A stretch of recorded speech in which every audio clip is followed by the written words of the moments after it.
G'day, and welcome to episode 62 of the Guy Who Sews podcast. My name is Sean, and this is my weekly podcast where I share my quilting adventures. I'd like to welcome both new and returning viewers to the podcast. If you are new, I would love it if you take just a few moments to say hi in the comments so we all know we have a new friend. I have a lot to get through, so let's get stuck into it, and we'll start off with our works in progress. This was a pretty busy week, but I got a lot of stuff done, and I'm very happy with the amount of stuff I got done. But the one thing I want to show you is the Express Yourself quilt, which is a sew along that I'm doing with Stephanie from Stephanie Stitches. And it is a free pattern by Rowley Blake. I'll put the link in the description below and you'll get to see what it is. As written, it is 16 blocks, but I'm actually considering adding a few more colors to this, and I'm using a range of solids. I'm using mostly scraps from previous projects. I think it's from the motor line, and there's also some Kona cottons in there. But let's see which blocks I have made. Last week I made the red and the yellow, and these look really cute, and it's on a black Kona black background. And then this week I went ahead and did the orange. This fabric went walkabout during my live last week.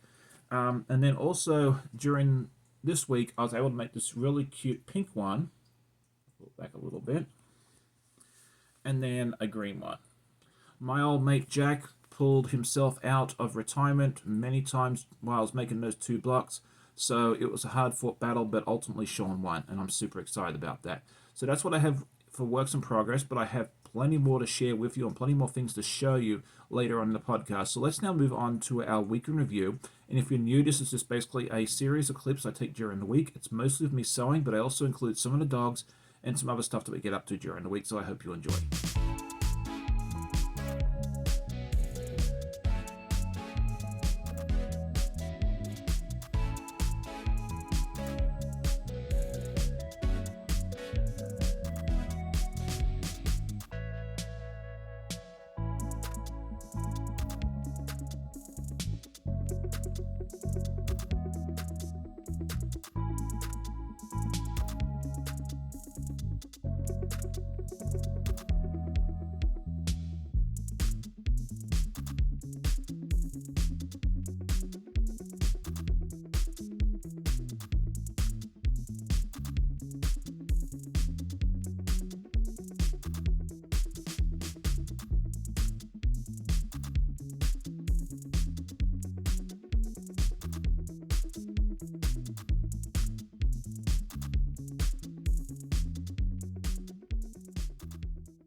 Last week on the podcast, I asked everybody how long they've been watching the podcast approximately for, and a lot of people have been watching for a very long time or have been watching recently and have gone back and caught up. So if you haven't seen some of the previous videos, definitely go back and check them out.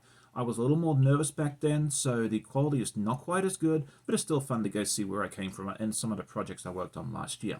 This week, I would love to know what your piece of advice is for sewing. We all have our own tips and tricks, and I think it's awesome to hear from others.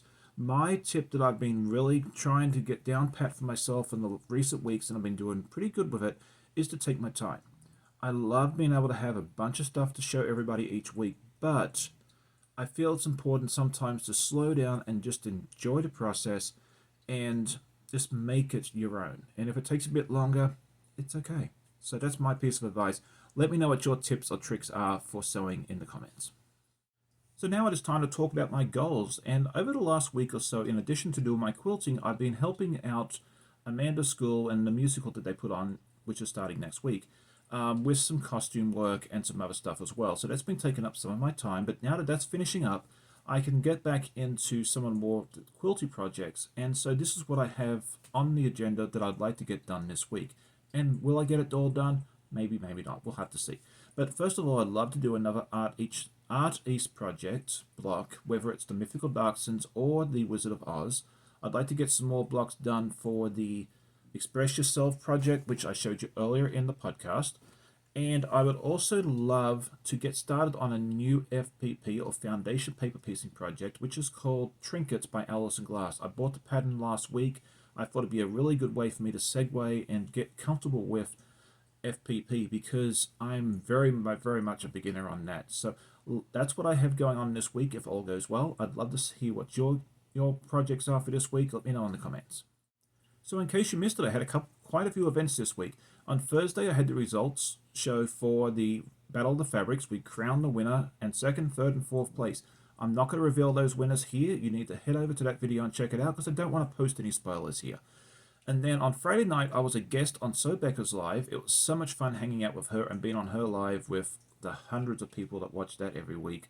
And it was just a lot of fun hanging out, and we just chatted about the different quilt shows we went to. She went down to QuiltCon in Atlanta, and I went to the Mid-Atlantic Quilt Festival, and it was just fun talking about each other's experiences and doing all that fun. So if you haven't seen that, head over to her channel and check that live out as well.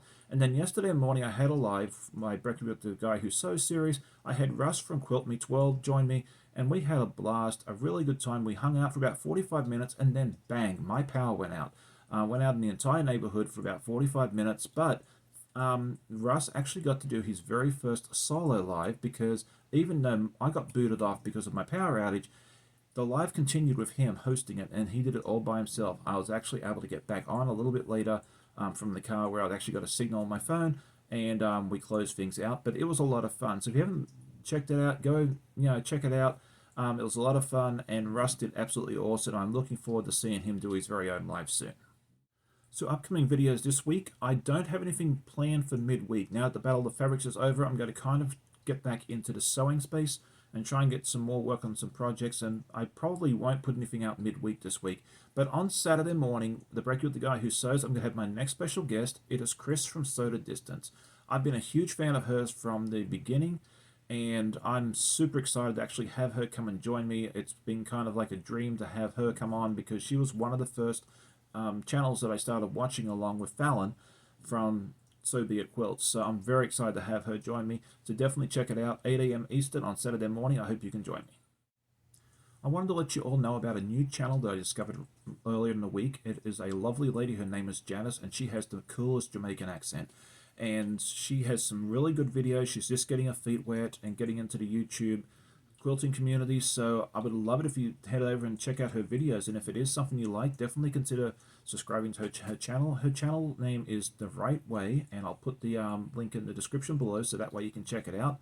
And I hope you'll head over there and see what she has to offer, and consider subscribing and liking her videos as well. She will really appreciate that.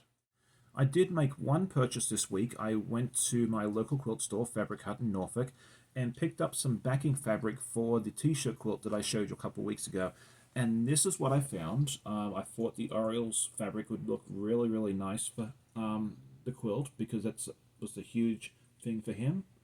And so that's what I bought this week. I'm looking forward to getting that basted and hopefully quilted in the very near future. So during the Battle of the Fabrics, I got a few comments where people said I should make something out of the winning fabric from the Battle of the Fabrics. I thought that was a brilliant idea. And so I've been thinking about that all week, and I've actually picked out a pattern and got started on it for the winning fabric. So if you haven't seen the winner's video and you don't want a spoiler, now's the time to hit the pause button, head over there, check out that video, and come back. Because I'm going to actually show you which fabric is won inside this block. So, last chance. Okay, so let's move on. So this is what I've decided to do. I want to make a wall hanging, so it's going to be at the size of the ice cream quilt behind me, and it's going to be 4 blocks, and it's going to be a fairly simple start, nothing too extravagant. But I found fabrics that went with it. It's in the same line, which is really nice. So this is the block that I decided to make.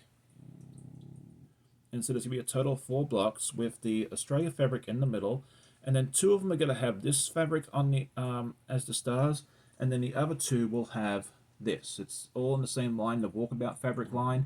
And so I'm looking forward to getting the rest of this cut out and put together in the near future so we can go ahead and quilt it, have some fun with it, and then go ahead and hang it up. So that's what I have planned for the winning fabric on the Battle of the Fabrics. Let me know what you think of it. And I do have a completed object to show you, and as I've mentioned quite a few times on my podcast and lives and everything else, I am not a garment sewer, and I prefer not to do garments where I can, but I have been working on some costume parts for the musical for my wife's school, and this is what I've been working on. I had to make 7 of these, and I'm still working on it, but it's the sailor collars. I did not make the t-shirt. I am not that skilled. But this part here I all did. This is all used bias tape.